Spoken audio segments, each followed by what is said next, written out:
4 steps to get started with zero volume keywords with Mark Williams Cook.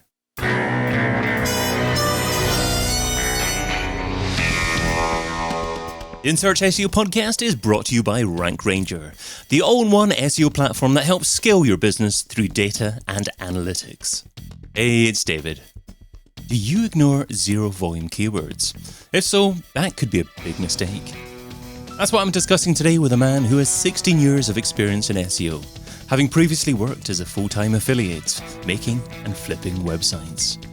He's currently director of Candour, a digital agency based in Norwich in the UK, and he's also founder of Also Asked, a keyword research tool that's served over 2 million people in the past 2 years.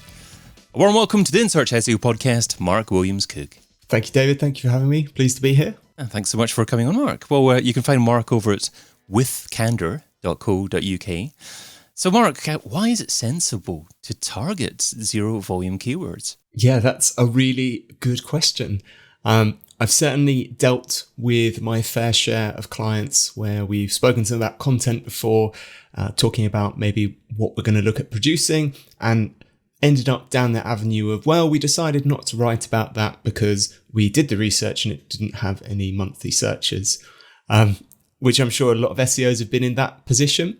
And I think there's a few angles to come at this. So if we rewind a little bit, how I really got my interest peaked in zero volume kind of keywords was 2 things mainly. So as some people know, we produced alsoasked.com, which is a keyword research tool that uses Google's People Also Ask data. So for those that don't know, it's when you do a search, around 50% of the time, you'll get the inlay of people also asked with the related questions.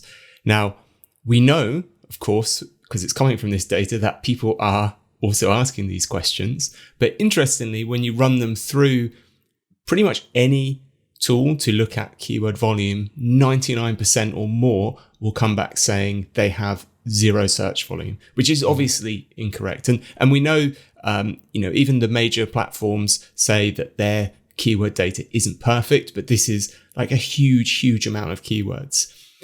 The second thing that really got me interested was, especially over the last 12 months, I've seen dozens of basically spam websites that have got millions of pages and within 2, 3, 4 months are getting huge amounts of traffic. And they're doing this by the vast majority, again, just targeting all of these key phrases that apparently have zero search volume.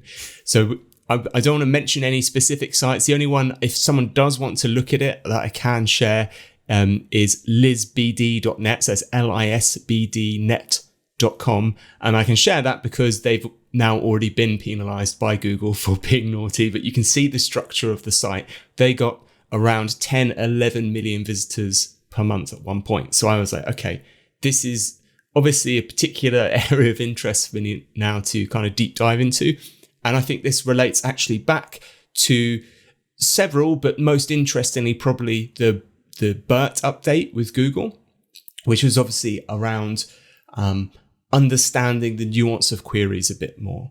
So interestingly, I think the effect that BERT has had is not necessarily with the ranking of websites, just that Google now better understands the queries we're typing in, so it can more closely match that with a broader range of websites. So previously, our behavior as searchers was driven by the fact that we had to kind of stick around this core phrase because the search engine was still kind of dumb and we needed to type in, pretty close to what we're looking for. Now, it's more what we speak to clients about is intent volume rather than search volume. So if you can think of a key phrase, something like one I use is buy blue running shoes. That's got zero monthly search volume according to pretty much every keyword tool. But there's maybe 20 different ways you could rewrite that query to mean the same thing. And if in fact each one of those had 20 searches a month, you've got an intent volume of 400 searches a month already, which lots of people will overlook. So the very short answer to all of that is basically there is huge actually amounts of traffic locked up in zero volume keywords. It's something that many SEOs that have a reasonable bit of experience would certainly agree with intuitively, because over the years they've been used to Google taking more and more data away from them, starting off with not provided keyword phrases and maybe finishing up with restricted access to the keyword planner tool. And it's frustrating, certainly for SEOs, and perhaps from a commercial perspective, from Google's perspective, you can understand them not wanting to disclose all of their information, all of their data. But looking at it present day from an SEO perspective, maybe working in a business, working in a reasonably large operation, I guess they still have to find a way of estimating commercial value from these potential opportunities. Is there any way that you recommend these kinds of SEOs to actually put some kind of estimate on the financial value of going about researching these keyword phrases and creating content based on them? Yeah, again, brilliant question. And I'm sure a lot of people will be able to sympathize with that, especially with sometimes larger clients. Essentially, if you can't qualify it in pounds and pence on a spreadsheet, it's not going to happen. So forecasting is of key interest to a lot of people. I think, again, I tend to start looking at this from the other side, which is, okay, well, what happens if we just base our forecast on key phrases that we know the search volume? So it's got 500, 1,000, 5,000 searches a month. So obviously there is pros to being able to forecast, but there are cons with essentially blinkering yourself to whether you can put it on a spreadsheet or not, what is actually reality. So in my experience, SEO teams that build these strategies around, okay, we're going to get an extra 50,000 clicks a month because we're targeting this set of key phrases, because we know in total we think there's about 50,000 clicks there. A couple of things happen. Hopefully it doesn't happen, but maybe in 6-12 months' time, when you're not quite hitting your targets, people start to panic and they say, oh, we're behind target. What do we do? And everyone blows the dust off the strategy documents and says, okay, well, we're ranking for these keywords. It's these 10 that we're not ranking for that we need to focus on. And already what you've done is you've blinkered yourself strategically to what you're focusing on, to your end goal, which is probably going to be traffic, conversion, sales, whatever it is, to we need to rank for these keywords. And this isn't including obviously clients that will of course fixate, or managers will fixate if you give them that list. So you'll go back and you'll try and rank for these kind of mid or head terms. And the issue there as well is that you probably hear a lot of people talking about things like hub and spoke content now and building up topical authority. Perversely, sometimes focusing on these big terms isn't the best way to rank for them, whereas you need to build up this longer tail, if you like, foundation of knowledge to demonstrate that you're an expert in that topic. And all of those things collectively and your internal linking collectively, then when you build that hub or whatever page it is the thing that ranks for that head term. But it's very hard to get buy-in to do all of that extra work if that isn't related to what you're trying to achieve. So it goes back to two things here. Firstly, if you've got the data, you can actually go back, look at maybe some of your evergreen content, blog posts, whatever it is, prove that your tools are saying they have zero search volume, but maybe just take a mean or median average of the traffic you are actually getting from these and just apply a generic figure to, okay, we're going to do 10 bits of content this month, and on average, similar content has earned this much per month, and just build that in. Even if it only contributes 10, 20, 30% of your kind of overall traffic estimates, you've at least then given yourself a strategic side door to go down where you're not going to trap yourself in basically an impossible situation. The other downside to using these head terms again is it's a zero-sum game. If you knock someone off the number one position for a search term where they're getting 10,000 visitors a month, they're not going to sit there and say, oh, well, it was really nice when we ranked for that term and made all that money. They're going to actively fight you for it. Where actually there's a lot of what I just consider to be dead ground of topic, as proven by the spam sites, which are hoovering it all up, that you can quite quickly now publish content that is relevant, is topical, and you can just get the traffic straight away. So in terms of, again, meeting those objectives, which people are really going to care about, which is how much traffic did we get, how much money are we going to make, in reality, you're likely to make a lot more progress with those things, with zero volume keywords. So that was step 1 of your 4 steps to get started with zero volume keywords, which was forecasting with zero volume keywords. Step 2 is researching zero volume topics. So how do you go about exploring the topic side of things? Yeah, so there's loads of great tools available to help with this. One I commonly lean on is Answer the Public, which hopefully is a super well-known tool. I still encounter people, though, almost every month that haven't ever heard of it, so I continue to talk about it. Answer the Public essentially uses Google autocomplete, suggests data, and kind of mad libs it for you. So you put in a core topic, which is usually 1 or 2 words, and it will append, prepend whatever you put in with things like how, can, should, and versus. And what it's doing is it's going to Google, starting to type in that structured query, and then giving you the autocomplete results. So it might be, you type Bitcoin and it will type how Bitcoin, and then it will be like how Bitcoin works, how Bitcoin ATM works, things like that. And what this initially gives you is a huge amount of data to start exploring. And again, a fair chunk of this may well be very low search volume or zero search volume data. And this is what I like to kind of call my bird's eye topic overview. So this is everything people are asking about. That's my starting point. Depending how deep you go with that, there are some very helpful tools such as keywordinsights.ai, which will help you with clustering and grouping these terms. Again, really kind of important thing to do at this stage, and a very common question when you're getting these queries back is, should these all be on one page? Should I make 3 pages to answer these 3 questions? And on a small scale, you can do that normally fairly easily as a human and just kind of see what makes sense and what you would expect to be on the page. At large scale, you've got tools like Keyword Insights that can do things like they'll actually do searches for those queries and see the differences between what Google considers to be a different intent or not, if it's returning different pages, and give you some guidance that way. So that's the initial kind of researching where you're going to start with that, rather than starting with just Googling head terms and looking at, which one's got the most punch behind it. And you kind of touched on step 3, which is planning zero volume content a little bit there as well. I guess putting a little bit more meat on that, how do you go about deciding how long a piece of content is going to be, and I guess other elements that should be within that piece of content as well? Sure. So once we've decided, okay, this is a question we're going to answer, this is a topic we're going to dive down, so we've maybe got something from Answer the Public.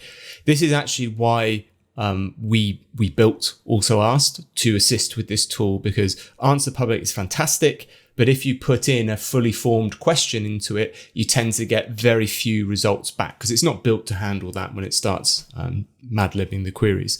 So Also Asked will give you then a really in-depth kind of breakdown of this tree structure of, okay, here's the first 4 questions people ask that are related to this topic. And then of those 4 questions, here's another 5, 6, 7. And this branches out. And with one query, you can get up to 100 questions back for that single topic. Now, that's going to give you a really good insight into what you should be answering in that single kind of document, in that single page with that resource. Why I like this approach so much is you are using Google's own clustering, its own understanding of the search back on itself. So obviously when Google is saying, okay, who am I going to rank for this question? It knows as well those questions that people ask as well. So from a probability point of view, what's the searcher going to be more satisfied with? A page that does or doesn't include these very closely related questions. Again, Google looks at, we've heard a lot before about time to result. So how long does it take their searcher to satisfy their intent? So if we can reduce that time, hopefully we're going to be all good kind of in Google's book. So I use that as the first stop. How long it needs to be really depends on a few factors, but generally it sounds lame, but I say it's as long as it needs to be. in that you just answer that question. And there's loads of guides out there as well for things like getting featured in featured snippets and PAAs. It's about that. You've got a question, you try and answer it succinctly and quickly so people can scan, read it, and then you do your deep dive. And step number 4 is discovering new zero volume opportunities as they happen. Yeah. So one thing I noticed when we started monitoring the PAA data was they change really quickly. There is an opportunity always to obviously beat people to the punch when it comes to SEO, right? There is a definite time gap between new trending questions or new questions surfacing, Google seeing those questions, understanding them, putting them as people also ask. And we know feature generation is kind of done at the back of the queue after everything else is produced. So there's a few different ways you can go about this. The kind of cheapest, fastest, easiest way, which I'm a fan of, is using Google custom search engines. So you can find them at cse.google.com. I think they're actually called programmatic search engines or something now. But you'll find them at cse.google.com. What you'll have the ability to do there is essentially create your own kind of mini version of Google that only searches a specific site or sets of sites. Why that's helpful is you can actually get API access to the results that those custom search engines are generating. So this gives you the ability to, if there are niche forums about the topic that your business is about, or if there isn't, you can look wider. So popular choices are certainly things like Reddit and Quora work well, where you've got massive user communities, and you can specify this custom search engine to only look at, say, the subreddit on Reddit that's relevant to your niche. And you run this custom search engine, and then every day you can automate a search for something like how can or can I. So the beginning of a question, and you can just return what the new questions are people are posting on Reddit every single day about your niche, about your topic. And you can take this as many steps as you like. So in its most basic format, you could say, okay, this is our niche is, say, running. We sell running gear. We're going to subscribe to, like, say, the running Reddit subreddit. And every day, I just want to see a list of brand new questions people are asking. And have we got an answer to that question on our site? Or have we got a page about that? And that really is a way to get on top of questions before Google's even kind of decided that they're a thing. And you can have the content there waiting, because there's no time easier to rank when nobody else has written content about it, right? Again, all related right back to these spam sites that we talked about at the beginning. The reason they're getting quite literally millions of visitors a month is because they're writing very specific answers to questions nobody's bothered to or got around to yet. Yeah.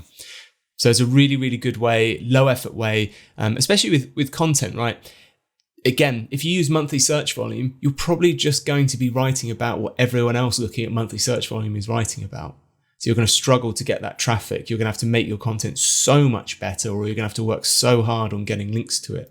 Whereas this is just easy. You're behind the curve to begin with if you just rely on monthly search volume. Absolutely. Well, wonderful advice. Let's finish off with the Pareto pickle. So Pareto says that you can get 80% of your results from 20% of your efforts. So what's one SEO activity that you would recommend that provides incredible results for modest levels of effort? I'm going to have to join the crowd and say it is internal linking. I know this, as I said to you, it's probably been said quite a few times before, but in terms of how often people get this wrong from an accessibility point of view, even, we see so many click here, read more links on sites. And in terms of just the usability of the site, it makes a huge difference. You can't, Google's told us, you can't over optimize your internal anchor text like you obviously can. That's going to trip algorithmic penalties if all your kind of external or backlinks have the same anchor text. But I think just healthy use of internal links, good anchor text, is probably the most powerful thing if you picked a random site that they could do. You've heard it a few times, listener. There must be something in it. I've been your host, David Bain. You can find Mark over at withcandour.co.uk. Mark, thanks so much for being on the In Search SEO podcast. Thank you for having me. And thank you for listening.